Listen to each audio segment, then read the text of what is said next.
சாயி ராமாயணம் அத்தியாயம் 27 அருட்பெருக்கு உபதேசம். ஒரு சமயம் தாதா சாஹேப் காபர்டே ஷிரடிக்கு குடும்பத்துடன் வந்தார். பாபாவின் அன்பையும் ஆதரவையும் அனுபவித்துக் கொண்டு சில காலம் அவர் ஷிரடியில் வாசம் செய்யும்படி நேர்ந்தது. காபர்டே சாமானியர் அல்லர். அவர் ஒரு பெருங்குடிமகன், பேரறிஞரும் ஆவார்.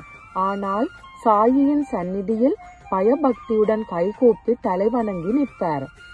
ஆங்கிலத்திலும் சிறந்த பாண்டித்தியம் படைத்த காபர்டே சட்ட சபையில் கேட்பவர்கள் மனதில் தாக்கத்தையும் சமூகத்தில் நல்விளைவுகளையும் ஏற்படுத்தும் சொற்பொழிவாளர் என கீர்த்தி பெற்றவர். ஆயினும் சாயியின் சந்நிதியில் அவர் பேச்சற்று மௌனமாக இருப்பார். பாபாவுக்கு எத்தனையோ பக்தர்கள் இருந்தனர். ஆனாலும் காபர்டே, பூட்டி, நூல்கர் இம்மூவரை தவிர மற்றவர்கள் எவரும் பாபாவின் சந்நிதியில் மௌனத்தை கடைபிடித்தார்கள் அல்லர். மற்றவர்கள் அனைவரும் பாபாவிடம் உரையாடினர். சிலர் பயமோ பக்தியோ இன்றி வாதாடவும் செய்தனர். இவர்கள் மூவர் மாத்திரம் சந்நிதியில் மௌன விரதமாக இருந்தனர். பேச்சில் மாத்திரமின்றி நடத்தையிலும் இவர்கள் மூவரும் செம்மையாக விளங்கினர். பாபாவின் சந்நிதியில் எப்பொழுதும் தலை தாழ்ந்தவாறே இருப்பர். பாபாவின் திருவாய்மொழியை இவர்கள் செவிமடுக்கும் போது காட்டிய அடக்கமும் பணிவும் பயபக்தியும் விவரணத்திற்கு அப்பாற்பட்டவை. வித்யாரண்யர் சமஸ்கிருதத்தில் இயற்றிய அத்வைத சித்தாந்த நூலாகிய பஞ்சசதசியை காபர்டேவிடமிருந்து பாடம் கேட்பது ஒரு பெருமையாகவும் கௌரவமாகவும் கருதப்பட்டது.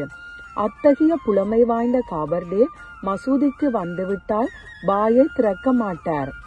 சப்த பிரம்மமாகிய வேதத்தின் ஒளி சுத்த பிரம்மத்தின் பேரொளியில் முன்னிலையில் மங்கிவிடும். பரபிரம்ம மூர்த்தியான சாயியின் எதிரில் வித்தைகள் அனைத்தும் தலைவணங்கி நிற்கும்.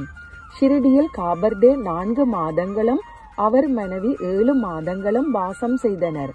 ஒவ்வொரு நாளையும் அவர்கள் மிக்க மகிழ்ச்சியுடன் கழித்தனர்.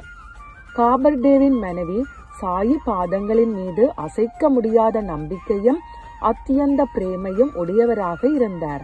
தினமும் மசூதிக்கு தம்முடைய கைகளாலேயே ஏந்தியவாறு நெய்வேத்தியம் கொண்டு வருவார்.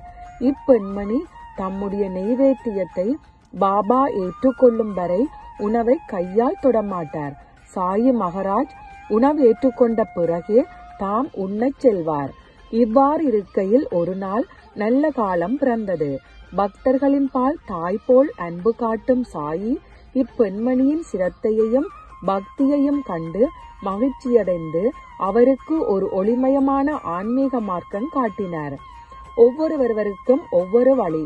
ஆனால் பாபாவின் வழியோ அலாதியானது. கேலிக்கும் சிரிப்புக்கும் இடையே செய்யப்பட்டாலும் அனுக்கிரகம் பக்தரின் மனதில் ஆழமாக பதிந்துவிடும். ஓம் சாய்ராம். எல்லோருக்கும் சுபம் உண்டாகட்டும்.